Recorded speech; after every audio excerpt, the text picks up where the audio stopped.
హిందువులంతా ఒక ఆలయం కూల్చినప్పుడు మాత్రమే గలాన్ని వినిపించడానికి రోడ్ల మీదకి వచ్చి గొంతెత్తి మొత్తుకుంటుంటారు. మరి మిగిలిన సమయాల్లో ఎక్కడ పోతారండి? హిందువులు ఏకం కాకపోవడం కారణం ఏమిటంటే తీర్థం తీసుకోవాలి, దండం పెట్టాలి, కొబ్బరికాయ కొట్టాలి, ప్రసాదం తీసుకోవాలి, ఫోటో దిగి రావాలి.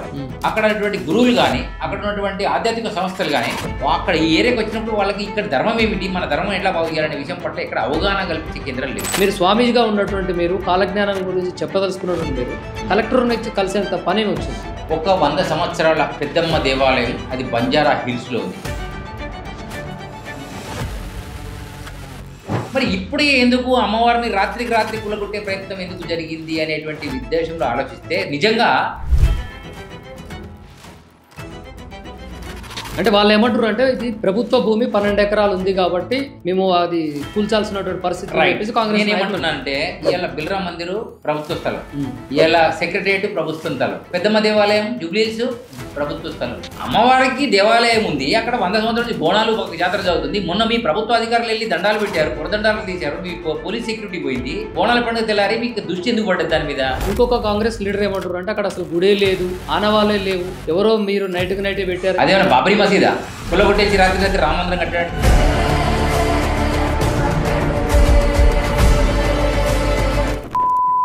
ఆయన ద్వారా రోజు 3000 మందినో, సంవత్సరానికో నెలకు 3000 మందిని హిందువులను క్రిస్టియన్గా మార్చుకున్నామని ఆయన పబ్లిక్గా చెప్పాడు. ఇక్కడ గుడి కూల్చినటువంటి దాని ప్రధానంగా మీ డిమాండ్ ఏంటి? అక్కడ డిమాండ్ ఒకటేనండి. స్పెషల్ పర్సన్ ఇంటర్వ్యూలో భాగంగా ఈ మధ్య కాలంలో ఆలయాలపైన దాడులు జరుగుతున్నాయి.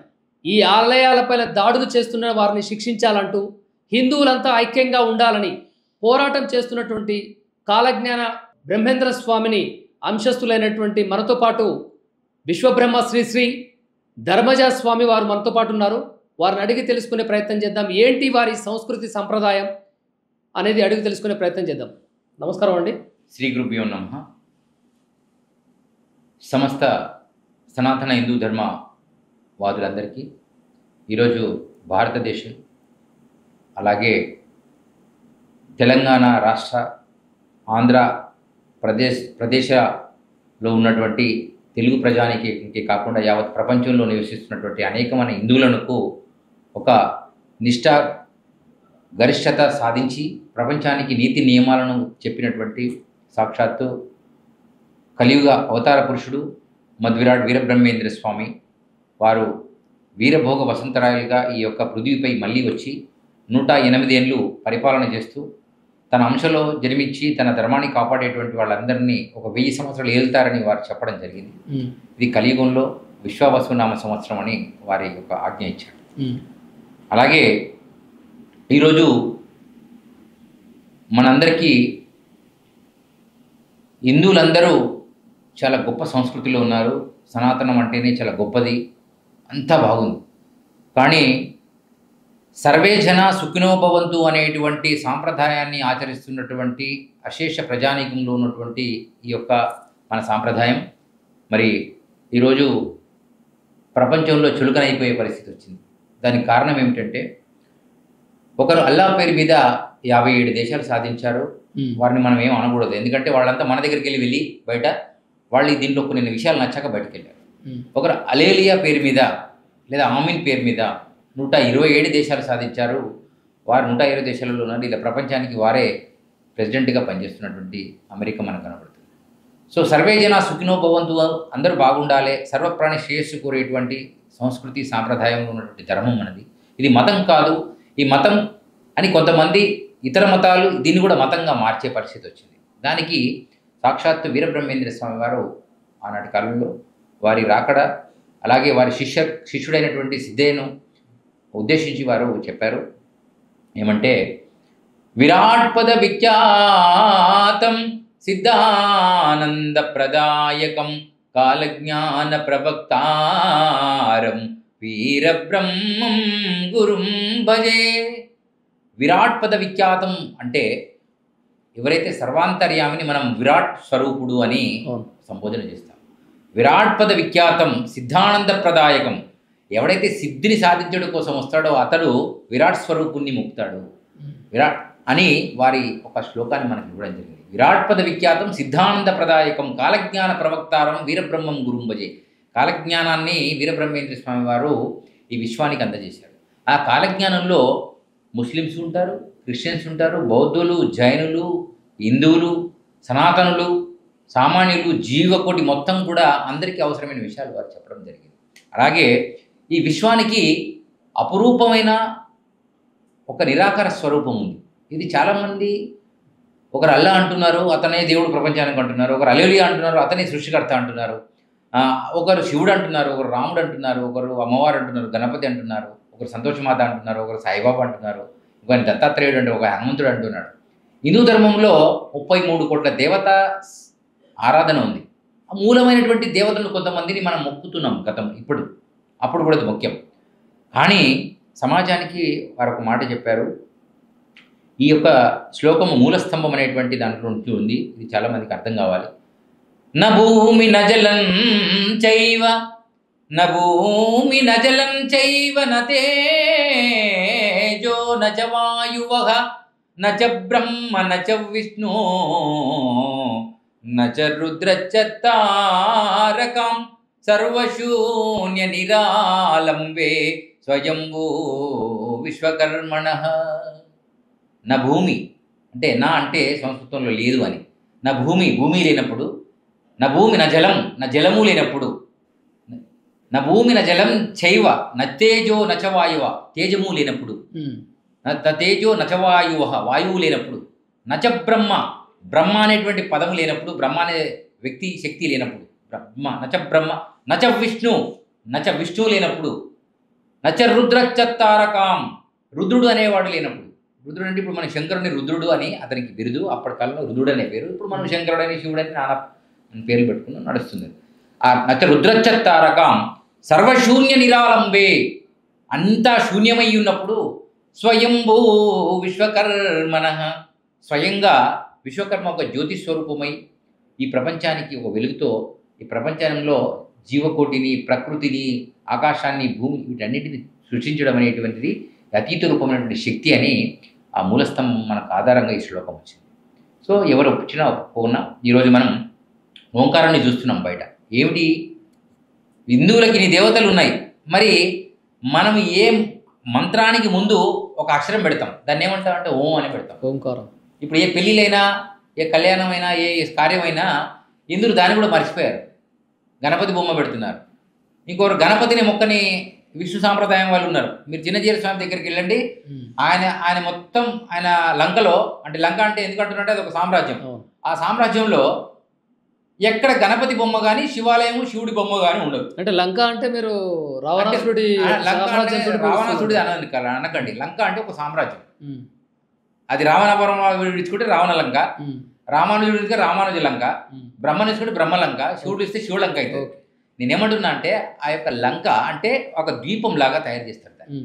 అది సముద్రం మధ్యలో ద్వీపకల్పం అని, భూభాగంలోనే ఒక సిస్టమ్ తయారు చేస్తే అది యాంక్లీవ్ అని, అంటే దాన్ని ఏమంటారు అంతఃపురం అని, యాంక్లీవ్ అంతఃపురం అని. అట్లా దీన్ని లంక అంటే ఒక సామ్రాజ్యం అని. అయితే ఒక చిన్న విషయం చెప్పండి ధర్మాజీ గారు, మీరు కలెక్టర్ని ఆశ్రయించి అక్కడ వినతి పత్రం వేయడం జరిగింది.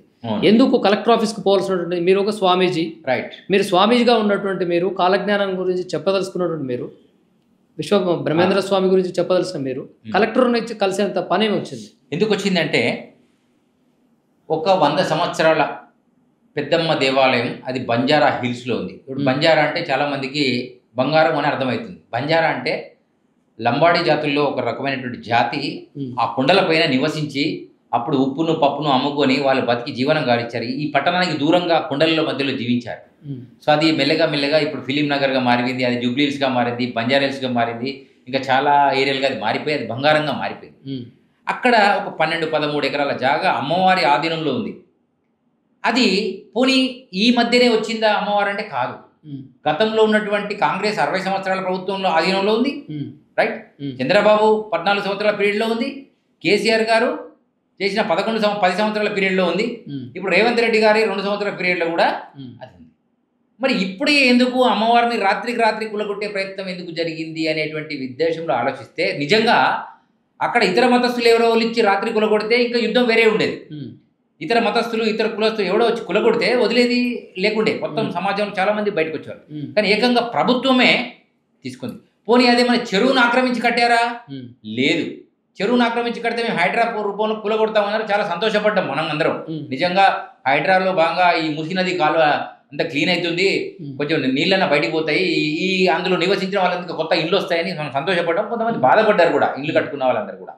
సో అంతవరకు బాగుంది. అంటే వాళ్ళు ఏమంటారు అంటే ఇది ప్రభుత్వ భూమి 12 ఎకరాలు ఉంది కాబట్టి మేము అది కూల్చాల్సినటువంటి పరిస్థితి.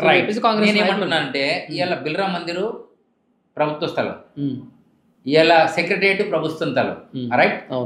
ఈ రోజు చిలుకూరి బాలాజీ ప్రభుత్వ స్థలం, రైట్ కదా. ఈ రోజు పెద్దమ్మ దేవాలయం జూబ్లీహిల్స్ ప్రభుత్వ స్థలం, అవునా. ఇట్లా మన హైదరాబాద్లో కాకపోతే ఈ భారతదేశంలో ఎక్కడైనా అన్ని ప్రభుత్వ స్థలాల్లోనే ఉంటాయి. చూసుకోండి ఈ విషయాలు, నేనేమో లేని చెప్పడం లేదు. కేవలం ఇది ప్రభుత్వ స్థలం అంటే అక్కడ ఎవడో సామాన్యుడు వచ్చో లేదా అసామాన్యుడు వచ్చో ఆ భూమిని కబ్జా చేసి తన సొంతగా ఫ్లాట్ అపార్ట్మెంట్ నిర్మాణం చేసుకుని ఎవరికైనా కిరాయికి ఇచ్చి బిజినెస్ చేస్తే దాన్ని కూడా కొట్టాలి. అమ్మవారికి దేవాలయం ఉంది, అక్కడ 100 సంవత్సరాల నుంచి బోనాలు ఒక జాతర జరుగుతుంది. మొన్న మీ ప్రభుత్వ అధికారులు వెళ్ళి దండాలు పెట్టారు, పొరదండాలు తీశారు, మీ పోలీస్ సెక్యూరిటీ పోయింది, సెక్యూరిటీ ఇచ్చారు. బోనాల పండుగ తెల్లారి మీకు దృష్టి ఎందుకు పడ్డది దాని మీద? అంటే అక్కడ బోనాలు కూడా జరిగినాయి, బంగారంలాగా బోనాలు జరిగినాయి. బోనాలు రెగ్యులర్ జరుగుతాయి. అది ఆ ఊరు గ్రామ ప్రజలందరూ అక్కడ అమ్మవారిని మొక్కుతారు, పెద్దమ్మ దేవాలయం. సో పెద్దమ్మ అంటే ఇక్కడ ఏమైందంటే పరిస్థితి, పెద్దమ్మ అంటే ముదిరాజుల దేవత. ఇంకొక కాంగ్రెస్ లీడర్ ఏమంటారు అంటే అక్కడ అసలు గుడే లేదు, ఆనవాళ్ళే లేవు, ఎవరో మీరు నైట్కి నైట్ పెట్టారని చెప్పేసి కూడా ఒక నైట్కి పెడితే మరి బోనాల పండుగ నాడు తీసిన వీడియోలు అవన్నీ ప్రాసెస్లో ఉన్నాయి. మరి వాటిని బయటికి ఇప్పుడు ప్రభుత్వం ఇప్పుడు ఒప్పుకుంటుందా? మరి ఆడ ఉన్నది అడిగితే దాని ఆ 12 ఎకరాల జాగా ఇచ్చేస్తుందా? ఆలోచన చేయాలి కదా. ఇప్పుడు రాత్రి పెట్టాల్సిన అవసరం ఎవరికి ఉంటుందండి? అదేమైనా బాబరీ మసీదా కులగొట్టేసి రాత్రి రామ మందిరం కట్టడానికి? 12-13 సంవత్సరాల నుంచి ఎవరే వంటలేరంటే దాని అర్థం ఏంటి? అక్కడ అమ్మవారిది అది జాగా. ఇప్పుడు హిందువులకు నిజంగా చెప్తున్నా, ఇవాళ ముస్లింలకు దారుసలేం అనేటువంటిది నాంపల్లిలో ఉందండి. వాళ్ళకి ఏమైనా సమస్య వస్తే వాళ్ళు అక్కడ ఫైటింగ్ చేయడానికి అక్కడ మీటింగ్ పెట్టుకోవడానికి అవకాశం ఉంది. కానీ హిందువులకు అయితే వేదిక హైదరాబాద్లో లేదండి. పోతే నిజాం కాలేజీ గ్రౌండ్ పోవాలి యుద్ధానికి, లేదా జింకానా గ్రౌండ్ పోవాలి, లేదా రవీంద్ర భారతిలో పోయి దండం పెట్టాలి, ఇంకా లేకపోతే ఎల్బీ స్టేడియంలో పోవాలి, అవునా? ఇంకేమైనా స్థలాలు ఉన్నాయా హిందువులు ఏదైనా మీటింగ్ పెట్టుకోవడానికి? లేవు. కానీ ముస్లింలకు ఉన్నది, క్రిస్టియన్స్కి కల్వరి టెంపుల్ ఉంది. ఒక్క రోజు 5,000 మందో 1,00,000 మందో ఎంతో అందులో రోజు మీటింగ్ పెట్టుకునే అవకాశం ఉంది. హిందువులు 1,00,000 మంది ఒకే దగ్గర కూర్చునే ప్లేసు గవర్నమెంట్ జాగా మనకి రాజశేఖర రెడ్డి పీరియడ్లో తను ట్రాన్స్ఫర్ చేయడం వల్ల ఇలా కల్వరి టెంపుల్ వచ్చి అక్కడ అనిల్ కుమార్ ఆయన ఎవరు ఉంటారు, సతీష్ కుమార్, ఆయన ద్వారా రోజుకు 3,000 మందినో సంవత్సరానికో నెలకు 3,000 మందిని హిందువులను ఇతరులను ఎవరినో క్రిస్టియన్గా మారుస్తున్నామని ఆయన పబ్లిక్గా చెప్పాడు. మారుస్తూ అంటే మారుతానే కదండి. ఇప్పుడు ఇలా ఇక్కడ భారతదేశంలో ఆయన మార్చినంత మాత్రాన వీళ్ళు కూడా మారద్దు కదా. అదే మొత్తం మారాల్సినంత అవసరం. మన ధర్మంలో ఒక సమస్య వచ్చింది. ఏం సమస్య అంటే ఎవడు ఎడిపోతే నాకేంది, నాది నాకుంటే చాలు అనే పరిస్థితికి వచ్చాము.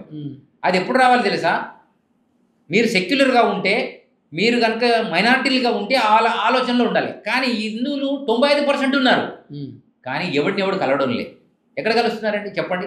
ఇప్పుడు పెద్దమ్మ జాతర సాగింది, ఎవడి ఆటను వాడు కోసుకున్నాడు, ఎవడి కొబ్బరికాయ వాడు కొట్టాడు, ఎవడు దండవాడు వేసాడు, ఎవడు దండం వాడు పెట్టాడు, ఎవడు కొబ్బరికాయ వాడు తిన్నాడు. బయట ఒక 5 నిమిషాలు కూర్చోవాలని ఎవరో చెప్పారేమో, ఆ 5 నిమిషాల ముందు కూర్చొని దండం పెట్టుకొని ఫ్యామిలీతో ఎక్కి కార్లో ఎక్కి వెళ్ళిపోతారు. మరి వాస్తవే కదా, ఎవరు దండం వాళ్ళే పెట్టుకోవాలి, ఎవరు భక్తి వాళ్ళకే ఉంటుంది. కానీ అవును కదా, అందరు కలవాలంటే వీళ్ళందరూ ఒక దగ్గర కూర్చుండి, ఆ గుడి దగ్గరకు పోయిన కూర్చుండి మన ధర్మం కోసం మాట్లాడేటువంటి వేదిక ఎక్కడనే మీకు కనిపించిందా? మీరు చెప్పండి. ఎందుకు లేదు అంటే బడి దగ్గర ఆ మెటీరియల్లో ఏదైతే ఉందో, ఇప్పుడు హిందూ పరిషత్ ఉంటుంది, విశ్వ హిందూ పరిషత్ అనేది 60 సంవత్సరాల క్రితం వచ్చింది, రైట్? 60 సంవత్సరాల కింద వచ్చిందా హిందూ ధర్మం? రాదు కదా. మనకు 17 లక్షల చిల్లర సంవత్సరాలు ఉంది. ఇవాళ కలియుగం యొక్క వయసు 4,32,000 సంవత్సరాలు. ఇప్పుడు మనం 5,125 సంవత్సరంలో ఉన్నాం. సో విశ్వ హిందూ పరిషత్తు అయ్యో ఈ ధర్మం ఆగమైపోతుంది, మనం అంతా ఆగమైపోతామనే ఆలోచనతో విశ్వ హిందూ పరిషత్తు ఒక 60 సంవత్సరాలు నిండింది మొన్ననే. దానికి 60 సంవత్సరాల క్రితం వచ్చింది. ఆర్ఎస్ఎస్ అనేటువంటిది ఒక 100 సంవత్సరాల కింద వచ్చింది, రైట్? నేనేమంటున్నా, మన స్వతంత్రం వచ్చి ఇప్పటికి 85 సంవత్సరాలు లేదు. అంటే ఇవన్నింటి పరిస్థితి ఏమిటి? ఇవన్నీ ధర్మాన్ని ఆగమవుతున్నాయనే ఉద్దేశంతో ఈ సంస్థలు ఏర్పాటు చేసి కొంతమంది హిందువుల్ని ఏకం చేయడానికి వాళ్ళు ప్రయత్నం చేస్తున్నారు. కానీ విశ్వ హిందూ పరిషత్తే వచ్చింది కాబట్టి వాళ్ళు చూసుకుంటారంటే వాళ్ళే చూసుకుంటారు. విశ్వ హిందూ పరిషత్కి ఎవరైనా జీతం ఇస్తున్నాడా? విశ్వ హిందూ పరిషత్లో ఎవరైనా జాబులు చేసే వాళ్ళు ఉన్నారా అండి? లేదు కదా. అంటే ధర్మం కోసం పనిచేసి తన భార్య పిల్లలకు 24 గంటలలో ఒక 4 గంటలు ఇచ్చి 20 గంటలు దానికి పనిచేసేటువంటి చాలామంది యుగ పురుషులు దానిలో ఉన్నారు, బ్రహ్మచర్యాన్ని తీసుకున్న వాళ్ళు ఉన్నారు, ఫుల్ టైమర్గా పనిచేసే వాళ్ళు ఉన్నారు. సో వాళ్ళందరూ ఎంతగానో మనం చేస్తారు. ఇప్పుడు ఒకప్పుడు ఈ భారతదేశ జనాభా ఎంత ఉండేది? హిందువులంతా ఒక ఆలయం కూల్చినప్పుడు మాత్రమే గలాన్ని వినిపించడానికి రోడ్ల మీదకి వచ్చి గొంతెత్తి మొత్తుకుంటుంటారు. మరి మిగిలిన సమయాల్లో ఎక్కడ పోతారండి? బాగుంది. హిందువులు ఎక్కడికి పోరండి, హిందువులు హిందువు దగ్గరే ఉంటారు. హిందువులు ఎక్కడ ఉంటారంటే ఇప్పుడు ప్రజెంట్ సిచ్యువేషన్ చెప్తున్నా. గతంలో గురువులు తక్కువ ఉండే, ఆ గురువులందరూ గురువులందరూ కూడా చాలామంది ఋషి సాంప్రదాయంలో వాళ్ళు అడవి ప్రాంతాలలో ఉండి హ్యాపీగా వాళ్ళు ధర్మానికి దేవుడికి దగ్గరగా ఉండేవాళ్ళు. ఇప్పుడు జనాభా 150 కోట్లయింది భారతదేశం జనాభా చెప్తున్నా. ఇది ప్రపంచంలో 2వ స్థానంలో ఉంది జనాభాని పెంచడంలో. మొదటి స్థానము మనకు చైనా ఉంది, 2వ స్థానం భారతదేశం ఉంది. ఇదివరకు మన 3వ స్థానంలో ఉండే. అంటే 150 కోట్ల జనాభా కలిగినటువంటి ఈ దేశంలో కొన్ని వేల గుళ్ళు, లక్షల గుళ్ళు ఉన్నాయండి. ఈ గుళ్ళల్లోకి మరి ఎవరైనా పోవడం లేదా అంటే, అయ్యో స్పెషల్ టూర్ యాత్రలన్నీ హిందువులే చేస్తారు. జగన్నాథ్ యాత్ర, ఒడిశాలో పూరి జగన్నాథ్ యాత్ర, తర్వాత రామేశ్వరము, శ్రీశైలము, తిరుపతి, శ్రీరంగము. ప్రభుత్వానికి ఆదాయం అంతా హిందువుల నుంచే కదా. ప్రభుత్వానికి ఆదాయం హిందువుల నుంచే. రోడ్డు రవాణా సంస్థలో బస్సులన్నీ దానికే, హోటల్ డిపార్ట్మెంట్ అంతా, హోటల్ ఫుడ్ ఫెసిలిటీస్ అంతా వాళ్ళతోనే జరుగుతుంది. మరి ఏ మసీదు దగ్గరికి ఎవరు యాత్రలాగా వెళ్ళరు. మసీదులకు ముస్లిమ్స్లో ఆడవాళ్ళకి ఎంట్రీ లేదు, తెలిసిన విషయమే. ఇంకెక్కడికి జనా పోతారు వీళ్ళు? పొద్దున సాయంత్రం నుంచి 5 సార్లు అల్లా అనడానికి వాళ్ళు నమాజ్ చేసుకుని యోగా చేసి వాళ్ళు రావడానికి వాళ్ళు రెడీ ఉన్నారు. సో హిందువులు సంవత్సరానికి కాదు 10 సంవత్సరాలకు ఒకసారి పోవడం కూడా టైం దొరకడం లేదు. కొంతమంది భక్తులుగా ఉన్న వాళ్ళు రెగ్యులర్గా వెళ్ళేస్తున్నారు.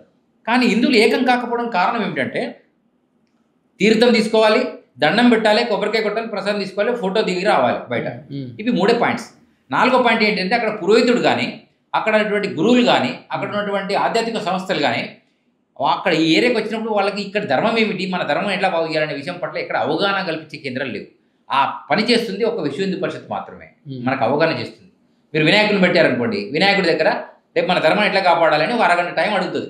విశ్వ హిందూ పరిషత్ ఎక్కడ వినాయకుని పెట్టదండి, RSS ఎక్కడ వినాయకుని పెట్టదు.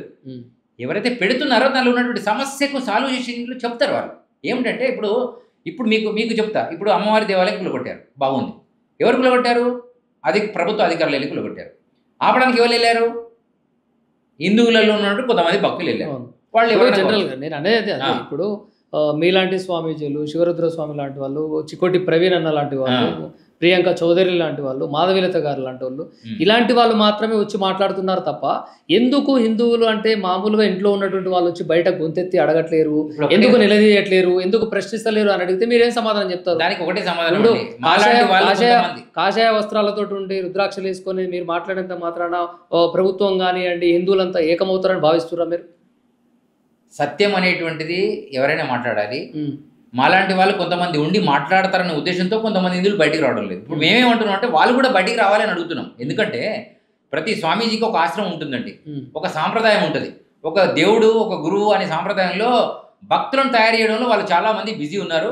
అలా నాలాంటి వాళ్ళు కూడా ఉంటారు, నీలాంటి వాళ్ళు కూడా ఉంటారు. ఎందుకు చెప్తున్నానంటే కొంతమంది భక్తులు లేక ఆశ్రమాలు విలువెళ్ళాడుతున్నాయి, కొంతమంది భక్తులు ఎక్కువై విలువెళ్ళాడుతున్నాయి, కొంతమందికి డబ్బులు ఎక్కువై విలువెళ్ళాడుతున్నాయి. వాళ్ళకు దేశం ఎటువైనా పర్వాలేదు, ధర్మం ఎటువైనా పర్వాలేదు, ఈ సంస్కృతి ఎటుపోతున్నా సంబంధం లేదు. వారు ఎక్కడ మాట్లాడతారు తెలుసా? పెద్ద పెద్ద హిందూ శంకారావాలు, పెద్ద పెద్ద భగవద్గీత ప్రవచన కేంద్రాలు పైన, స్టేజీల పైన వాళ్ళను ముఖ్య అతిథులుగా పిలిచేటువంటి మూర్ఖులు కొంతమంది అయితే ఆ మూర్ఖులు దాని మీదకి వచ్చే మాట్లాడతారు, ఇంకా వేరే మాట్లాడరు. ఎందుకంటే వాళ్ళకు చిన్న చిన్న వాటితోని ఏమండి, చిన్న చిన్న వాటితో మాడితే మాకేమొస్తుంది? ఈరోజు ఒక పురోహితుడు ఇంటికి పోతేనే సత్యనారాయణ వ్రతం చెప్పాలంటే 1500 నుంచి 3000 తీసుకుంటారు. అవునా కదా? ఒక ఎవరో ఇంట్లో చనిపోతే 11 రోజుల కార్యక్రమం చేయాలంటే 3000 నుంచి 6-7 వేలు తీసుకుంటున్నారు ఒక పురోహితుడు, రైట్? ఒక గురువు రావాలంటే 100 మందికి సమానమైనటువంటి ఒక గురువు రావాలి అంటే పిలిచేవాడు అంత గట్టిగా ఉండాలి, తీసుకునేవాడు కూడా అంత గట్టిగా ఉండాలి. వాళ్ళకి అట్లా ఇస్తేనే బయటకు వస్తారు. కానీ ఈ యుద్ధాలలో ఎవడిస్తాడండి? ఇప్పుడు అక్కడ గుడి కూలిపోయింది, ఎవరు ఇస్తారు? డబ్బులు ఇస్తారా? వారు కారులో రావాలంటే ఇక్కడ గుడి కూల్చినటువంటి దాన్ని ప్రధానంగా మీ డిమాండ్ ఏంటి? అక్కడ డిమాండ్ ఒకటేనండి. హిందువులకైతే నేను ఇప్పుడే చెప్పాను, ఒక స్వతంత్ర వేదిక, హిందూ ధర్మం కోసం మాట్లాడే వేదిక లేదండి. ఆ వేదిక కోసం దాన్ని ఇప్పుడు హిందువులకు అప్పచెప్పాలి ప్రభుత్వం. ఎందుకంటే అక్కడ హిందువుల దేవాలయమే ఉంది, క్రిస్టియన్కు ముస్లిం సంబంధించినటువంటి ఆనవాళ్ళు లేవు కాబట్టి ఆ దేవాలయాన్ని నువ్వు ఎవరికి వేదికే కావాలంటురా గుడి కావాలంటారు? అరే వేదిక అంటే గుడే, ఇక్కడ హిందువులకు వేదిక అంటే గుడే, ఇంకేముంటే బడైతే మన చేతుల్లో లేదు, నీకు తెలిసిన విషయమే, అక్కడంతా సెక్యులర్. సో గుడి ఉన్నది కాబట్టి ఆ గుడి మొత్తం ఇప్పుడు ఒక్క రామ మందిరం అయోధ్యలో ఉంది కాబట్టి ఈరోజు మసీదు ఉన్న బీకేసి మనం అక్కడ గుడి కట్టాం. ఇప్పుడు అక్కడ గుడే ఉంది కాబట్టి మీరు తీసేశారు కాబట్టి ఇప్పుడు వదిలిపెట్టే సమస్య లేదు. ఆ 12 ఎకరాలు మీరు ఎవరికి అమ్మకండి, మీరు ప్రభుత్వ అవసరాలకు తీసుకోకండి, ఇతరుల గుడి నిర్మించాలంటారు మీరు? యాజ్ ఈజ్గా నిలబెట్టాలి. ఈరోజు జూబ్లీహిల్స్లో పెద్దమ్మ దేవాలయం ఎంత పెద్దగా ఉందో, ఎన్ని ఎకరాలు ఉందో నాకు తెలియదు, అది ఎన్ని ఎకరాలలో పర్వాలేదు, ఇది మాత్రము ఎన్ని ఎకరాలు ఉందో అన్ని ఎకరాలు అమ్మవారికి అప్పచెప్పేసి అక్కడ హిందూ సంస్కృతికి సంబంధించినటువంటి అన్ని సాంప్రదాయాల దేవతలు అక్కడ ఏర్పాటు చేసుకొని హిందువులు వేస్తారు. ఎందుకంటే ఇప్పుడు ఒక పెద్దమ్మ ఉంది కదండి, రేపు రాముడు వస్తాడు, రేపు శివుడు వస్తాడు, దత్తాత్రేయుడు వస్తాడు, వీరబ్రహ్మేంద్ర స్వామి, ఎవరు సాంప్రదాయాలు వాళ్ళు వచ్చి కట్టుకొని ఒక వేదిక తయారు చేసుకొని చాలా మంది అక్కడికి వచ్చినటువంటి హిందువులు కావచ్చు, నాయకులు కావచ్చు, బీజేపీ పార్టీ నాయకులు కావచ్చు, హిందూ భక్తులు కావచ్చు, అక్కడ ఏంటంటే ఆలయం కూలగొట్టారు, తిరిగి అక్కడ పునర్నిర్మించాలని చెప్పేసి అన్నారు తప్ప మీలాగా అక్కడ 12 ఎకరాలు ఉంది, 12 ఎకరాలలో నిర్మించాలని ఎవరు అనలేవు. నేను ఏమంటున్నాను అంటే మీ ఒక్కరు అన్నంత మాత్రాన అది సఫలీకృతం ఫలిస్తుందని భావిస్తున్నారు. ఇప్పుడు దీని గురించి నేను ఎందుకు చెప్తున్నానంటే హిందువుల దగ్గర ఉన్నటువంటి ఒక చిన్న సంకోచిత నేను చెప్తాను. వీడికి చిన్నగా విగ్రహం మందం గుడి మందం ఉంటే చాలండి, వీళ్ళకు ప్రవచనాలు ప్రార్థనలు చేసుకోవడానికి ప్లేస్లు అవసరం లేదు, వీళ్ళు కొండకొరలు ఇల్లు. ఒక్కొక్కడేమో చిన్న మసీదు పెట్టి వాడు చుట్టుపక్కల 4 ఎకరాలు కబ్జా చేసి తర్వాత మసీదులోకి రావడానికి జనాలందరూ వచ్చేట్టు చేస్తే ఇప్పుడు వచ్చి అమ్మవారి చుట్టూ తిరగడానికి ప్లేస్ జరిగితే సరే తాలేంటి దరిద్రులు మన దగ్గర ఎక్కువైపోయారు. అరే ఉన్న జాగాను కూడా కావాలని అడగకుండా దమ్ము లేకుండా అడిగితే నువ్వు 100 గదాలు అడిగితే వాడు 200 గదాలు ఇస్తాడు. ఉన్న 13 ఎకరాలు మాకు అమ్మవారికి ఉంచండి అని అడుగుతున్నాం. ఎక్కువ జనాభా కలిగినటువంటి ఎక్కువ ఓట్లు కలిగిన మనం అడిగితే ఇయ్యనప్పుడు ఈ ప్రభుత్వాన్ని మనం ఉంచే అవకాశం ఎందుకు చేయాలి? ఇప్పుడు అది వేరే అక్కడ అక్కడ మసీదు ఉందండి. మీరు ఇంత హిందుత్వం గురించి హిందూవాదం గురించి మాట్లాడుతున్నారు కదా, ఎందుకు మరి జనాలు మన హిందువులు ఉన్నటువంటి వాళ్ళు మతం మార్పిడి ఎందుకు చేసుకుంటారు? వీళ్ళకి అంత అవసరం ఏమైంది? 33 కోట్ల మంది దేవతలు ఉన్నారు. ఇప్పుడు చూడండి, మత మార్పిడి చేసే వాళ్ళలో అన్ని కులస్తులు ఉన్నారండి. అంటే దీన్ని ఏమంటారంటే బ్రాహ్మణ, క్షత్రియ, వైశ్య, శూద్ర అనే 4 వర్ణాల నుంచే 444 కులాలు వచ్చినాయి. ఈ 444 కులాలకు నేను ఒకటే మాట చెప్తున్నా. ఇప్పుడు చూడండి, ముదిరాజులకు పెద్దమ్మ దేవత, రైట్, అవునా కదా? గౌండ్ల అంటే గౌడ్స్ వాళ్ళకి ఎల్లమ్మ పరశురాముడు అని వీళ్ళు మొక్తారు. యాదవులు శ్రీకృష్ణుడు మాదేవుడు అని మొక్తారు, రైట్. వ్యాసుడు మాదేవుడు అని మొక్తారు. వశిష్ఠుడు మా గురువు అని మొక్తాడు. వాల్మీకి అంటే ఆయన రామాయణాన్ని రాసినటువంటి వాల్మీకి మాదేవుడు. ఏకలవ్యుడు మా గురువు అని మొక్తారు. వీరబ్రహ్మేంద్ర స్వామి మా గురువు అని మొక్తారు. హిందువులలో మొక్కేటువంటి గురువుల భాగంగా చెప్తున్నా. ఇన్ని దేవతలకు ఇన్ని గురువులు, ఇన్ని కులాలకు ఇన్ని దేవతలు వచ్చినాయి. చివరికి ఎస్సీలు అని చెప్పే వాళ్ళకు మాతాంగ ఋషి, మాతాంగ ముని ఎవరైతే ఉన్నారో, అరుంధతి దేవి నక్షత్రం ఉంది, అరుంధతి. అలాగే జాంబవంతుడు రామాయణంలో రామునికి సహకరించినటువంటి జాంబవంతుడి యొక్క అంశాన్ని వాళ్ళు చెప్పుకోవడం జరుగుతుంది. సో ఇప్పుడు ఏ కులానికి దేవుడు లేడంటావు? ఎరకల కులస్తుడికి ఏకలవ్యుడు వచ్చాడని మనం అంటున్నాం, రైట్. అంటే నేను అడిగింది సూటిగా చెప్పండి. సూటిగానే చెప్తాను. 33 కోట్ల మంది పేర్లు చెప్పుకుంటూ పోతే మనకు 33 కోట్ల మతం మారడానికి గల అవసరం ఏంది వాళ్ళకి? ఇప్పుడు ఎందుకు అంత వివక్షత వాళ్ళ పట్ల ఉంటుంది? వాళ్ళకి ఎందుకు అంత బాధ అనిపించి మతం మారాల్సి వచ్చినటువంటి పరిస్థితి వస్తుందని నేను అడిగింది. నేను ఒకటే చెప్తున్నా, మతం మారడానికి 2 కారణాలు. ఒకటి ఆకలితో మారుతారు, లేకపోతే ఒకరేమో ఆలోచన లేకపోతే మారుతారు. ఆలోచన ఉంటే కాదు. ఇప్పుడు నా ధర్మం ఏందో నాకు తెలిసిన తర్వాత నేను ఎక్కడికి పోనండి. నా ధర్మం నాకు ఎవరు సరిగ్గా చెప్పలేదు, నాకు అర్థం కాలేదు. అంటే కొంతమంది దళితులు ఏమంటారంటే మమ్మల్ని గుళ్ళోకి రానివ్వట్లేదు, మేము మనసారా భగవంతుని పూజించాలి అని అంటే, భగవంతుని చూడాలి అనుకుంటే గుళ్ళోకి రానిటువంటి పరిస్థితి అని చెప్పి కొంతమంది మాట్లాడుతున్నటువంటి పరిస్థితి. నేను ఏమంటున్నా, అలాంటిది గుళ్ళోకి రానియకపోవడం అది మంచి పద్ధతేనా? నేను ఏమంటున్నా, ఎవరిని రానియలేదు, దళితులని మీరు అంటున్నారు. ఇప్పుడు మతాల మార్గంలో మీ ఉద్దేశపూర్వకంగా అట్లా మీరేమంటారు దాన్ని? నా ఉద్దేశం ఒకటి చెప్తున్నా. ఆనాడు వీరబ్రహ్మేంద్ర స్వామి 400 సంవత్సరాల కింద చెప్తున్నా, 400 సంవత్సరాలు మనం మాట్లాడుతున్న విషయాన్ని, మాదిగ కక్కయ్య అని నీలాగానే ఒక మాట చెప్పాడు. ఏమన్నాడు? పంచముడని నన్ను కించపరిచిరని బాధపడకురా కక్కా అని వీరబ్రహ్మేంద్ర స్వామి అనే మాట చెప్పాడు. ఏమనంటే పంచముడు అంటే చతుర్వర్ణాలు కాకుండా 4వ వర్ణం, అది 5వ వర్ణం, దాన్ని పంచమ వర్ణం అంటారు. అంటే వీళ్ళు ఎందుకు దూరం అన్నారు అనే విషయం కూడా చాలామంది తెలియాలి. ఎవరు తెలియజేయాలి? ఎవరైతే దూరం అన్నారో వాడు చెప్పాలి. వాడు చెప్పకపోయినా నాకు అవకాశం ఉంది. ఎందుకంటే నేను ఈ 4 వర్ణాలకు అతీతమైనటువంటి వ్యక్తిని. ఎందుకు చెప్తున్నానంటే ఇప్పుడు నన్ను కూడా 4వ వర్ణంలో చేశారు. బ్రాహ్మణము అంటే బ్రహ్మజ్ఞానం కలిగిన వాడు. కానీ శ్రీకృష్ణ వారు ఏం చెప్పారు తెలుసా? కుక్క మాంసం తినేవాడిని కూడా సమదృష్టితో చూసేవాడు పండితుడు అని చెప్పారు. అవును. ఈ పండిత వర్ణంలో ఉన్నటువంటి పామరులే ఇగో ఈ ప్రణాళిక చేయడం వల్ల వీళ్ళందరూ దళితులుగా పంచములుగా ఉన్నటువంటి వాళ్ళందరూ ఇప్పుడు ప్రణాళికాబద్ధంగా మత మార్పిడికి గురవుతున్నారు. వాళ్ళు చేసే వాళ్ళ బ్యాచ్ కూడా తయారైందని చెప్పారు. నేనేమంటున్నా, అంబేద్కర్ని తీసుకుందామండి. అంబేద్కర్ గారు పంచముడు, ఆయన దళితుల జాతి నుంచి వచ్చాడు. కానీ 286 మందిలో రాజ్యాంగం రాస్తున్నటువంటి వాళ్ళల్లో ఎవరున్నారు? అంబేద్కర్. అంబేద్కర్ రాసిన రాజ్యాంగం కేవలం ఆయన ఒక్కడే ఎందుకు హైలైట్ అయ్యాడు, మిగతా వాళ్ళందరూ ఎందుకు కాలేదు అంటే ఆయన మాత్రమే అన్ని రకాలుగా ఆలోచన చేసి అందరికీ అర్థమయ్యేటట్టు చేసి అతను ఒక ప్రణాళికాబద్ధంగా దాన్ని ముందుకు తీసుకెళ్ళాడు. ఈరోజు మనం జై భీమ్ అంటున్నాం. కానీ అంబేద్కర్ టైంలో ఏ మతాలు ఉండేనండి? 150 సంవత్సరాల కిందనే కదా ఆయన వచ్చిన కార్యక్రమం. 120 సంవత్సరాల కింద ఏ మతం ఉంది? బ్రిటిష్ మతం ఉంది. రైట్. మన 200 సంవత్సరాలు వేయలేరు కదా, బ్రిటిష్ మతం ఉంది. కానీ అంబేద్కర్ ఏం తీసుకున్నాడు మతాన్ని? ఏ మతాన్ని తీసుకున్నాడు?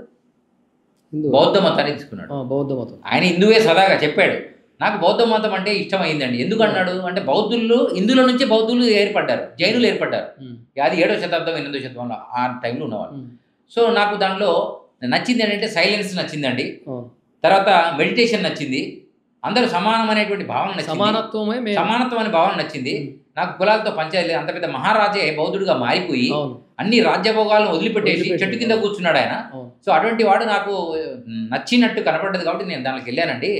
ఈ ధర్మంలో ఒకడు నువ్వు బ్రాహ్మణుడు కాదు కాబట్టి గుళ్ళోకి రాకు, నువ్వు రెడ్డివి కాబట్టి నువ్వు గుళ్ళోకి రాకు, నువ్వు రాజు కాబట్టి గుళ్ళోకి రాకు, నీకు ఇది కాబట్టి గుళ్ళోకి రాని అలాంటి హరాస్మెంట్ జరుగుతున్న టైంలో అతను ఒక్కడే పోరాడలేక అతను ఏం చేశాడు, ఇంకొక దాన్ని అనుసరించాడు.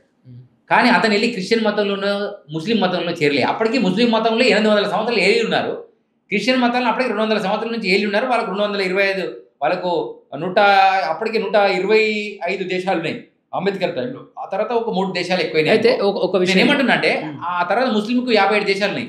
కానీ వాటి వైపు ఎందుకు వెళ్ళలేదంటే ఆ క్రూర స్వభావం అనేటువంటి ఆ మతాలతో ఆ ఎడారితో మనకు ఇబ్బందులు అవసరం లేదు. మన ధర్మానికి కొంచెం దగ్గరగా ఉన్నటువంటి సిస్టంలో తీసుకోవాలని వారు అంబేద్కర్ గారు వెళ్ళారు. కానీ సంస్కృతమే నేర్చుకోవద్దంటే ఆయన ఊరుకోలే, సంస్కృతాన్ని గట్టిగా నేర్చుకున్నాడు. తర్వాత ఏ బ్రాహ్మణుడైతే ఏ బ్రాహ్మణ వర్గం అయితే అతన్ని దూరం అన్నదో ఆ బ్రాహ్మణ వర్గం నుంచే ఒక అమ్మాయిని పెళ్లి చేసుకున్నాడు. ఆమె 2వ భార్యగా ఉన్నాడు. మీకు తెలుసుగా విషయం. అలానే ఇప్పుడు ఉన్నటువంటి దళితులు కానీ ఎవరు కానీ ఏ జాతి వాడు కానీ అలా అంబేద్కర్ ఆదర్శంగా తీసుకొని వీలైనంత వరకు పోరాడి దాని యొక్క మీద పాడ. ఇప్పుడు తిరుపతి ఉన్నదండి, శ్రీశైలం ఉంది, అన్ని దేవాలయాలకు దర్శనాలకు వెళ్తున్నారు, అన్ని జాతులు పోతున్నారు. మీరు మాదిగా వాళ్ళ మీరు గుళ్ళకి రాకండి అని ఎవరిని చెప్పరా అని ఆధార్ కార్డు అడుగుతారు. ఎందుకంటే నువ్వు ఉగ్రవాదివా, నువ్వు ఎవరో తెలుసుకోవడానికి, నీ కొట్టడానికి నీ ఎంట్రీ జరిపిస్తారు. ఒక తిరుపతిలో నేనే ఉన్నాను అనుకోండి, నేను రోజు 10 సార్లు పోతున్నా, 10 లడ్డూలు తెచ్చుకుంటున్నా. ఫ్రీగా వెళ్ళేటువంటి 10 లడ్డూలతో పాటు 10 మందికి సమయం వృధా అవుతుంది. దేశం ప్రపంచం అంతా వచ్చేటువంటి కాబట్టి తిరుపతిలో నీకు నెలకు ఒకసారో సంవత్సరానికి ఒకసారో పెట్టే అవకాశం ఉన్నది. సో కొంతమంది వీఐపీలు దొంగల్లాగా 3 సార్లు 4 సార్లు వాడి ఇష్టం ఉన్నట్టు అధికారానికి వాడుకొని తన ఫ్యామిలీతో రుద్దుతున్నారు. సో నేనేమంటున్నా అంటే దళితులను పూచి చూపించి ధర్మాన్ని దూపి చూసి అల్లు ఎవడో, ఇప్పుడు మీ ఇంట్లో 4 అన్నదమ్ములు ఉన్నాను అనుకోండి, 4 ఒకడెవడో చిన్నోని కొట్టాడని చెప్పేసి తండ్రి కుంటాడండి. ఇప్పుడు నేను తండ్రి లాంటి సంస్కృతిలో ఉన్నా, నాది జగద్గురు వంశం. వినండి, బృహస్పతి ఆనాటి కాలంలో శివుడికి ఎట్లా పెళ్లి చేశాడో, విష్ణుకి ఎట్లా పెళ్లి చేశారో, బ్రహ్మకి ఎట్లా చేశారో అటువంటి వంశంలో ఉన్నటువంటి గురు సాంప్రదాయంలో వచ్చారు. వీరబ్రహ్మేంద్ర స్వామి జగద్గురు నుంచి నేను వచ్చినటువంటి అంశంలో ఉన్నా. నేనైతే చెప్పాలి, ఇప్పుడు నా సంస్థ ఏంటంటే నేను శిల్ప సాంప్రదాయంలో ఉన్నా. శిల్పం అంటే నువ్వు వచ్చి నాకు యేసుక్రీస్తు విగ్రహం కావాలన్నావు అనుకో, నా పని ఏంటో తెలుసా, నీకు చేసి ఇవ్వాలి. కొత్త నాకు చందమామ ఆకారం నాకు కావాలని నేను ముస్లింను అని అంటే నీకు పీరీలకు సంబంధించి చేయమని చేసి ఇవ్వాలి. ఆ సాంప్రదాయంలో ధర్మం అయితే నేను చెప్పాలి. మీరు ఒకటే చెప్పండి, మనం భారతదేశంలో ఉన్నాం. అవును, దళితులు కావచ్చు, హిందువులు కావచ్చు, క్రిస్టియన్లు కావచ్చు, ఏ మతస్థులైనా కావచ్చు, అందరూ సమానం అంటారా మీ ఉద్దేశపూర్వకంగా? లేకుంటే ఇంకా వేరేది ఏమైనా చెప్తారా? అంటే మనుషులం అనేది ఒప్పుకుంటారా మీరు? అందరూ మనుషులే, మానవుడే మాధవుడు అవుతాడని చెప్పాడు వీరబ్రహ్మేంద్ర. అహం బ్రహ్మస్మి, నేనే దేవుణ్ణి అనుకో, అయిపోతారు అన్నాడు. అనుకుంటే అయిపోతుంది. శ్రీకృష్ణుడు బ్రాహ్మణుడా? ఎవరు? యాదవ్. రైట్. వ్యాసుడు ఎవరు? ఒక అయితే చెప్తున్నా వినండి, నేనేమంటున్నా, ఇక్కడ బ్రాహ్మణుడు ఎవరు లేడండి, గుర్తుపెట్టుకోండి. వాల్మీకి రామాయణం రాసింది వాల్మీకి, ఆయన బోయ కులస్తుడు. అది ఇప్పుడు ఆదర్శంగా బ్రాహ్మణుడు వాడుకోవట్లేదా? చెప్పండి. నేను ఏమంటున్నా అంటే బ్రాహ్మణులే చేస్తున్నారు, అనవసరమైన విషయం. ఎవడో ఒక్కడు నోట్లకు ఒక్కడు అన్నాడని వాటిని తోచిపట్టుకొని నువ్వు మతాలు మారడం అవసరం లేదు, యుద్ధం చేయి, దగ్గరే ఉండు, నీకు పని చేయి. ఈరోజు దళితము అన్న సామాన్యులందరినీ కూడా ఎవరైనా వ్యవసాయం చేయకుండా అతను తొక్కకుండా భూమి సానువు కాదు. ఆవు పేడ వేయకుండా అది ఎరువు రాదు. అతను చీమిడి మూత్రం అన్ని కూడా అలా కలుస్తాయండి. మరి ఆ మలమూత్ర విసర్జన చేసినటువంటి ఆహారం అంతా తీసుకొచ్చి దేవుడి దగ్గర ప్రసాదం పెడితే ఎట్లా పనికి వస్తుంది? అంటే గుళ్ళకి వస్తేనే ఇబ్బంది. అయితే ఇంకొక విషయం, ఎన్నో దేవాలయాలు ప్రతిష్ట జరుగుతుంటే నేను చూశానండి. ఆ ఊర్లో ఉన్నటువంటి అందరి జాతులు ఆ విగ్రహాన్ని లోపల పెడతారండి తెచ్చి. అప్పుడు ఒక బ్రాహ్మణుడే పెట్టాలి, ఒక వైశ్యుడే పెట్టాలి, ఒక క్షత్రియుడే పెట్టాలంటే కాదండి. బ్రాహ్మణుడు వచ్చి అతనికి 4 మంత్రాలు వస్తాయి కాబట్టి చదవమని చెప్పడానికి పిలుస్తారు కూలోళ్ళలాగా. అంతే తప్ప అక్కడ విగ్రహం చేసేది ఎవరు? సాక్షాత్తు విశ్వకర్మ అంశుడు అనేటువంటి శిల్ప సాంప్రదాయం ఉన్నటువంటి సాక్షాత్తు విశ్వబ్రహ్మ అవతారం అది. అతనికి తెలియకుండా ఆ విగ్రహాన్ని ఈరోజు యోగిరాజు గారు తెలుసు కదా, రాముని యొక్క బాలరాముని విగ్రహాన్ని చేయడానికి ఎంతో కష్టపడ్డాడు. తన చిన్న కంటికి దెబ్బ తాకితే కూడా ఆ విగ్రహం అయిపోయే వరకు ఆపరేషన్ చేయించుకోలేదు. కానీ ఆ శిల్ప సాంప్రదాయం చాలా గొప్పది అని చెప్పి ఎవరు ఆయన బహిరంగంగా మోడీ గారు కానీ, యోగి గారు కానీ, నువ్వు కానీ, నేను కానీ ఎక్కడ మనం ఎక్కడైనా ఆయనకు సన్మానం చేశామా?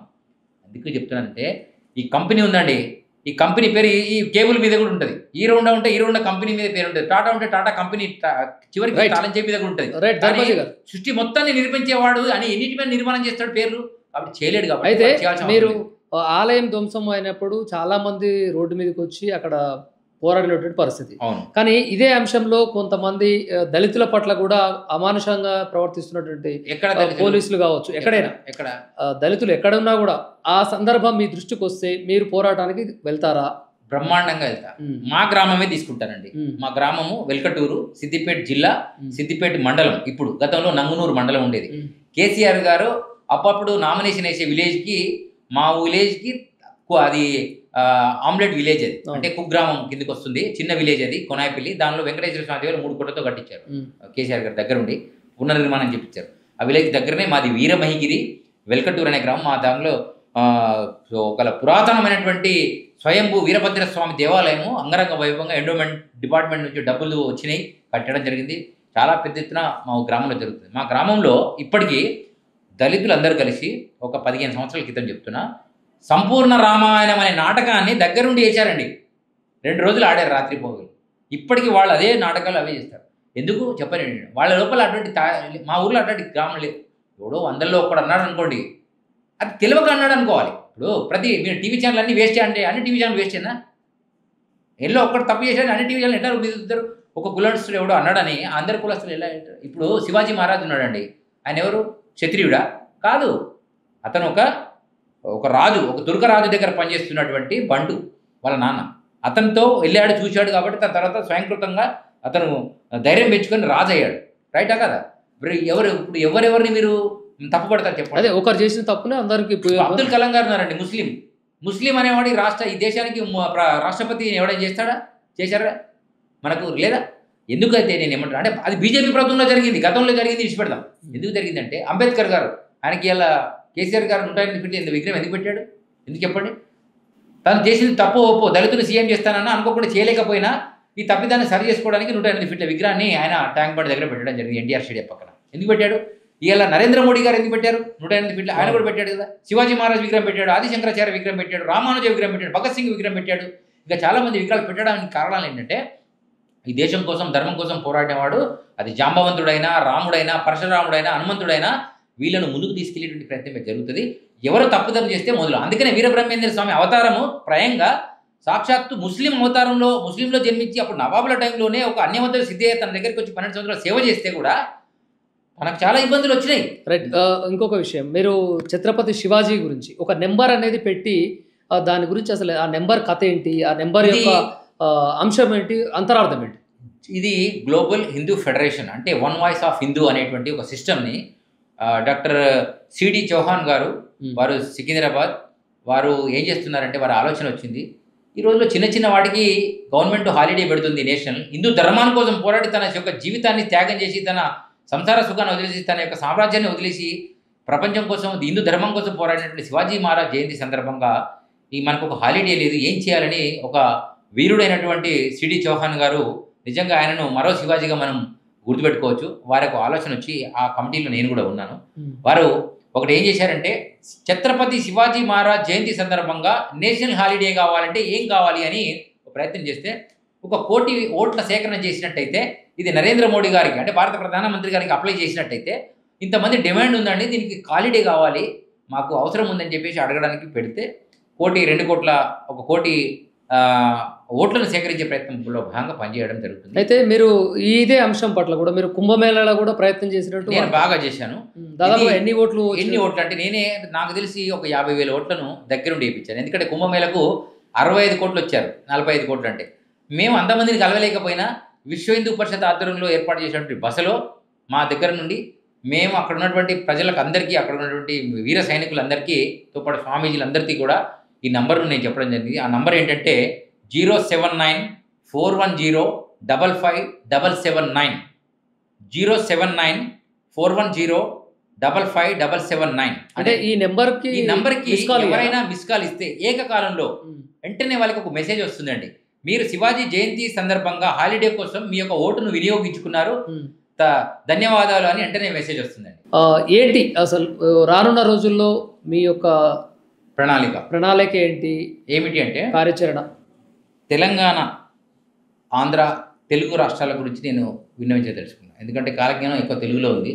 వీళ్ళకి కొంచెం అర్థమైతే ఇక్కడ 3 కోట్లు, అక్కడ 4 కోట్లు, ఇక్కడ 4 అయింది, ఇప్పుడు అక్కడ 5 కోట్లు అయ్యారు. మొత్తం 9 కోట్లు, 10 కోట్ల వరకు జనాభా ఉన్నారు. ఈ 10 కోట్లలో 2-3 కోట్ల మంది, ఈ 7-8 కోట్ల మందిని బిజినెస్ రూపకంగా, తర్వాత ట్రావెల్ రూపకంగా, ఎక్స్కర్షన్ రూపకంగా, యాత్రల రూపంలో, లవ్ జిహాద్ పేరు మీద ఆవులను హింస చేయడంలో, చాలా విషయాలలో కలుషితం చేసేటువంటి కార్యక్రమాలకు చాలా దగ్గరగా వాళ్ళు ఉన్నారు. కలుషితం అయిపోయి చావడానికి హిందువులు దగ్గరగా ఉన్నారు. వీళ్ళని అలర్ట్ చేయాలి. ఎందుకు అలర్ట్ చేయాలంటే, ఇప్పుడు మనము ఆవుకు కానీ గేదెకు కానీ గొలుసు ఎందుకు వేస్తామండి? అటు పోకుండా, అది ఎటైనా పోకుండా ఉండడానికి వేస్తాడు యజమాని. ఎందుకు? దాని అవసరం ఉంది. ఆవు కావాలి, అందరికి పాలిస్తుంది, దానికి ఆవు పేడ, దాని ఆవు మూత్రం వల్ల పంచగవ్యాలతో క్యాన్సర్ కూడా తగ్గుతుంది అని ఒక రీసెర్చ్ సెంటర్ ఉంది. గేదె పాలు తాగడం వల్ల, తల్లిపాలు దొరకని వాళ్ళు, నిజంగా ఆహారాన్ని సరిగా అందించడం వల్ల ఆ గేదె పాలు తాగితే వాళ్ళకి కొంచెం ఆహార పుష్టి ఉంటుందని ఆవును గేదె పాలు మనం తాగుతుంది. రైట్? అట్లానే మనం అవి రక్షించుకోవడానికి ఎలా అయితే ఈ గొలుసులు వేస్తున్నామో, ఇప్పుడు మాలాంటి స్వామీజీలు కావచ్చు, సంఘ సంస్కర్తలు కావచ్చు, వీర సైనికులు అందరూ కూడా ఈ ధర్మానికి సంబంధించినటువంటి వాళ్ళందరినీ ధ్వంసం అయిపోతుంటే చూస్తూ ఊరుకునే పరిస్థితి లేదు. ఆనాడు వీరబ్రహ్మేంద్ర స్వామి ఒకటే మాట చెప్పాడు. ఏమన్నాడంటే, ఆయన సైన్యంలో కులాలు ఉన్నాయి, మతాలు కూడా ఉన్నాయి. కాబట్టి ఆయన కులాల గురించి, మతాల గురించి, మారణ హోమాల గురించి మాట్లాడు. శ్రీకృష్ణుడి టైంలో మతం లేదు, రాముని టైంలో మతం లేదు, అప్పుడు కులాలు ఉండే. కులాలు కూడా పనితో ఉన్నటువంటి వాళ్ళు, ఇప్పుడు కులమే పని అయిపోయింది. అది విషయం. ఆయన ఏమన్నాడంటే, కులమనేడి కూసెడి మలుపల, కులమనేడి కూసెడి మలుపల, కర్మ ఫలము ముందు కట్టి కుడుపు, బ్రహ్మమందగలరు వర్ణాదులను వీడ, కాళికాంబ హంస కాళికాంబ. కులమని కూడిసిడి ఓ మలపల్లారా అంటే ఓ పనికిరానే మనుషుల్లారా అని అర్థం. మనుషులారంటే మనుషులలో పనికిరాని కూడా ఉన్నారు. కులం కోసం పాటుపడ కేవలం కులమే కరెక్ట్ కాదు. కులం అంటే మానవ కులం అయి ఉండాలి, మంచిని పెంచి పోషించే కులం అయి ఉండాలి. ఇది మారణ హోమానికి కారణం కాకుండా ఉండాలి. ఆ కులం కావాలి అని అన్నాడు. అటువంటి కులాల పేరు మీద మీరు యుద్ధం మీరు ఐకమత్యంగా ఉండాలి. కానీ మీరు నాది రెడ్డి కులము, రాజు కులము, బ్రాహ్మణ కులం, క్షత్రియ, వైశ్య, శూద్ర అనేటువంటి వర్ణాలతో కులాలు మీరు ఏర్పాటు చేసుకొని మీరు మరణానికి దగ్గరవుతున్నారు. దయచేసి నా మాట వినండి. 800 సంవత్సరాలు వాళ్ళు ఏలి 50 దేశాలు సాధించారు. వీడి 200 ఏళ్ళు మన బ్రిటిష్ ప్రభుత్వం మన దగ్గరికి ఇక్కడికి వచ్చి వస్త్ర వ్యాపారం పేరు వీళ్ళు మనల్ని ధ్వంసం చేస్తారు. ఈ టైంలో ఆయన 1600 వచ్చాడు, అప్పటికి బ్రిటిష్ వాళ్ళు రాలేదు. ఆయన భూత భవిష్యత్తు వర్ధమానం అని చెప్పి 10 చెప్పాడు. కులాల పేరు మీద విడిపోతే మీ కాష్టాలను మీరే తయారు చేసుకున్న వాళ్ళు అవుతారు. కొంచెం జాగ్రత్తగా విడిపోయకుండా ధర్మంకి దగ్గరగా ఉండండి, వర్ణాదులను వీడు అన్నాడు. కులమనేడి కూసడి మలుపల్ల, కర్మఫలము ముందు కట్టికొడుకు. కర్మఫలం అంటే మీరు చేసే పనికి మాలిన పనుల వల్ల, మీ స్వార్థ ప్రయోజనాల వల్ల పోతారన్నాడు. ఇంకా కర్మఫలంలో ఇంకోటి కూడా ఉంటుంది. ఇప్పుడు మనం రాజ్యాంగంలో ఉన్నాం. మనకు 100 సంవత్సరాల కింద రాజ్యాంగం ఉందా? 100 సంవత్సరాల కింద రాజ్యాంగం లేదండి. 80 సంవత్సరాల తర్వాతనే రాజ్యాంగం వచ్చింది కదా. 100 సంవత్సరాలు రాజ్యాంగం లేదు. మీరు ఏ పని అయితే చేస్తారో అదే కర్మ మిమ్మల్ని శిక్షిస్తుంది అన్నాడు. ఇప్పుడు ఓటు బ్యాంకు అనేటువంటి కర్మ సిద్ధాంతం అంటున్నాను. కర్మ సిద్ధాంతం కదా, వాడి చేతులు పెట్టడానికే ఉంది అవకాశం, కళ్ళతో చేయడానికి లేదు. ఇట్లా ఓటు వేసేటువంటి ఓటు నువ్వు నీ ధర్మానికి ఇబ్బంది పెట్టేవాడికో, నిన్ను ఆగం చేస్తా అని చెప్తుండేవాడికో, నిన్ను ఆగం చేసిన వాడికో, గతంలో వాడికి నువ్వు ఓట్లు వేసుకుంటూ పోతే ఆ పరిస్థితి ఇవాళ ఏమైపోయిందంటే, ఈ యొక్క హిందువులకు ఒక పార్టీ లేదు, హిందువులకు ఒక దేవుడు లేడు, ఒక దిశా నిర్దేశం చేసేటువంటి గురువు లేడు. కారణం ఏమిటంటే ఎవరి గురువులు వారే, ఎవరి దుకాణాలు వాళ్ళే అయిపోయినాయి, ఎవరి పార్టీలు వాళ్ళకే అయిపోయినాయి, ఎవరి కులాలు వాళ్ళకే, ఎవరి ప్రాంతాలు వాళ్ళకే, ఎవరి స్వార్థం వాళ్ళకి అయిపోయింది. దీని నుంచి మీరు విడవకపోతే ఈ దేశము 200 సంవత్సరాలు వెళ్ళిన బ్రిటిష్ వాళ్ళకు కబద్దాస్తాల నుంచి గుంజుకోవడానికి వీర సైనికులు అల్లూరు సీతారామరాజు, సుభాష్ చంద్రబోస్, చంద్రశేఖర్ ఆజాద్, తాంత్యా తోపే, స్వామి దయానంద, వివేకానంద లాంటి వాళ్ళు ఎంతోమంది పోరాడినటువంటి ఈ దేశం కోసం అసూలు బాచారు. ఇప్పుడు మీరు అంత అసూలు బాచాల్సిన అవసరం లేదు. ఈ రాజ్యాంగం ప్రకారం మీ ఓటు బ్యాంక్ రాజకీయాన్ని హిందువులకు ఒక పార్టీ ఏర్పాటు చేసుకొని, లేదా హిందువులను బాగా రక్షించేటువంటి పార్టీకి కనుక మీరు ఓటు వేసుకున్నట్టయితే ఈ దేశము మళ్ళీ పురోగమిస్తుంది. ఇది జగద్గురువుగా మారే అవకాశం ఉంది, ఇది విశ్వగురుగా మారే అవకాశం ఉంది. కాబట్టి దయచేసి మన గుడులను మీద ధ్వంసం చేసిన, మన సంస్కృతి సాంప్రదాయాల మీద, మన ఆడపిల్లల మీద, మన ఆవుల మీద, మనం చేసే బిజినెస్ల మీద, మనం చేసేటువంటి కులవృత్తుల మీద ధ్వంసం ఎక్కడ జరిగినా మీరు కనుక కులాల పేరు మీద విడిపోతే మీ పాడే మీరే కట్టుకునేటువంటి కాలం వస్తుంది. కాబట్టి నా రాకకు ముందు మీరు ధర్మానికి యుద్ధంగా వచ్చేటువంటి వాళ్ళకు మీరు ఓటేయండి, ధర్మం కోసం పనిచేసే వాళ్ళకు వాళ్ళను సహకరించండి, ధర్మయుద్ధంలో మీరు ఉండండి హిందువులకు ఆయన సేకరణ చేసేయడం జరిగింది అనమాట. అలాగే మతము మత్తుగూర్చు మార్గం ముకారాదు, తోడేలగుట మంచి త్రోవగాదు, నరుడే బ్రహ్మ మెరుగ నారాయణుండవును, కాళికాంబహంస కాళికాంబ.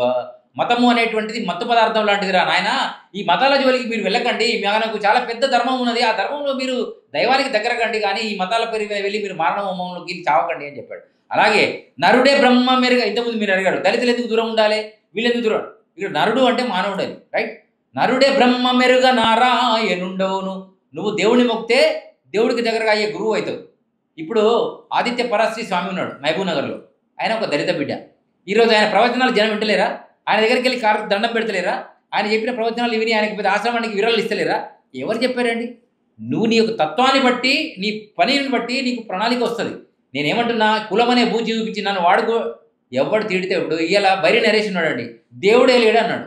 రెంజెల్ల రాజేష్ ఉన్నాడు, నేను గతంలో అయ్యప్ప మాలేశానండి, కానీ ఇప్పుడు నన్ను బతుకమ్మ కాడ అవమానించారు మా చెల్లెని నన్ను, కాబట్టి నేను ఈరోజు ఆపోజిట్లో తప్పు. నువ్వు ఎక్కడ నీకు అన్యాయం జరిగిందో, ఇప్పుడు నాకు పలానా పోలీస్ స్టేషన్ కూడా అన్యాయం జరిగింది, నేను ఆ పోలీస్ స్టేషన్కి వెళ్ళి యుద్ధం చేస్తా, రైట్. డిపార్ట్మెంట్ అదే అయ్యి ఉండొచ్చు, కానీ యుద్ధం మాత్రం అక్కడే చేస్తా. అంతేకాని మొత్తం పోలీస్ వ్యవస్థలు అందరూ ఇప్పుడు ఆయన ఉన్నాడు కదా సిఐడి నారాయణ, ఆయన పేరేంటిది, సిడి నారాయణ, జేడి లక్ష్మీనారాయణ, ఆయన జగన్ని లోపలికి ఇచ్చే దానిలో చాలా గట్టిగా కీలకంగా వ్యవహరించితే లోపలికి పోయాడు. మరి పోలీస్ డిపార్ట్మెంట్లో సిఐడీలు వేస్తున్న వాళ్ళందరూ దొంగలేనా? నేనేమంటున్నా, పోలీస్ యాదయ్య తెలంగాణ కోసం చనిపోయాడు, పోలీసు వాళ్ళందరూ దొంగలేనా? నేనేమంటున్నా, ప్రాంతులలో ఎవడో 2-3 పురోహితులు బ్రాహ్మణులు ఎవరో తప్పు చేశారనుకోండి, మొత్తం యావత్ బ్రాహ్మణులంతా తప్పు చేసినట్టేనా? ఎవరో ఒక్కరు తప్పు చేశారనుకోండి, విశ్వకర్మలను విశ్వబ్రాహ్మణులు వాళ్ళందరూ తప్పు చేసినట్టేనా? ఒక రాజకీయ నాయకుడు ఏదో దేశం కోసం ఆగం చేశాడు, అందరూ అట్లయినా? నేనేమంటున్నానంటే, ముస్లింలలో కూడా మంచి వాళ్ళు ఉన్నారు, బ్రాహ్మణులలో కూడా మంచి వాళ్ళు ఉన్నారు, క్షత్రియులలో మంచి, వైశ్యులలో మంచి వాళ్ళు ఉన్నారు, శూద్రులలో కూడా మంచి వాళ్ళు ఉన్నారు, చెడ్డవాళ్ళు. అంటే అమావాస్య పౌర్ణమి అన్నింటిలో ఉంటుంది, కానీ నువ్వు మంచిని తీసుకోవాలి, చెడును తొక్కాలి. అంతేకాని ఎవడో తప్పు చేశాడని వాని గురించి నువ్వు పొద్దుంతా వేసి కూర్చోడం తప్పని. రైట్ ధర్మాజీ గారు, ఇది ధర్మాజీ స్వామి వారి మాటల్లో విన్నాము. మరో స్పెషల్ గెస్ట్తో మేము ముందుంటాము, చూస్తూనే ఉండండి. నమస్తే.